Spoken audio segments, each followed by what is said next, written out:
इसलिए पुलिस के तरफ से कोई भी बल प्रयोग ये करने की कोई मंतावरून असा प्रकारचे घृणित कृत्य झालेला आहे आणि लोकांचे संतप्त होणे हे जे आहे स्वाभाविक आहे। तरीही मी जे आहे लोकांना आवाहन करतो की आपला देशमध्ये कायद्याचे राज आहे आणि कायद्यानुसार जे काही कारवाई आहे ते सर पोलीस करणार आहे। यांना जे आहे ते कमीत कमी वेळामध्ये चार्जशीट चेक करणार आहे आणि ते फास्ट ट्रॅक कोर्टमध्ये यांचे केस जे आहे ते चालवण्याचे आहे। पूर्णपणे जे आहे ते यांच्यामध्ये आपल्याकडून प्रयास होणार आहे। हा जो काही प्रकार झाला त्याच्याबाबत नक्की काय प्रकार घडलेला आहे?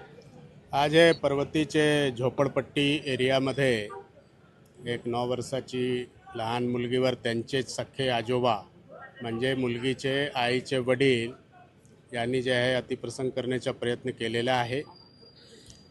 तात्काळ पोलिसांना माहिती मिळाल्यानंतर या ठिकाणी लगेच पोलीस आलेला आहे आणि जे आरोपी आजोबा आहे त्यांना ताब्यात घेतलेला आहे। मुलगीला जे आहे ते ससून हॉस्पिटलला पाठविण्यात आलेलं आहे। तिथे त्यांचे जे आहे ते मेडिकल प्रोसेस सुरू आहे आणि त्या ठिकाणी त्यांची आई पण आहे। दोघे मुलगी आणि आजी त्यांची आई दोघे सुखरूप आहे। या ठिकाणी काही लोक गर्दी केलेले होते, त्यांना जे आहे आवाहन करण्यात आलेलं आहे की त्यांनी जे आहे ते या ठिकाणातून आपल्या घरी जावा, कारण की पोलिसला जे आहे ते कायदेशीर कारवाई करत आहे।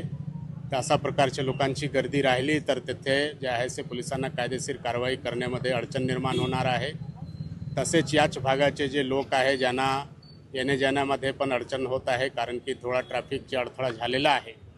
तर सर्वांना आवाहन करण्यात येत आहे की यांच्यामध्ये पोलिसने कायदेशीर कारवाई केलेले आहे आणि बाकी जे राहिलेले कारवाई आहे ते पण तात्काळ करत आहे। त्यामुळे या ठिकाणी गर्दी करण्याची काही आवश्यकता नाही आणि आपल्या घरी ते लोक जाऊ शकतात। पोलीस जे आहे सर्व कारवाई कायदेशीर कारवाई करणार।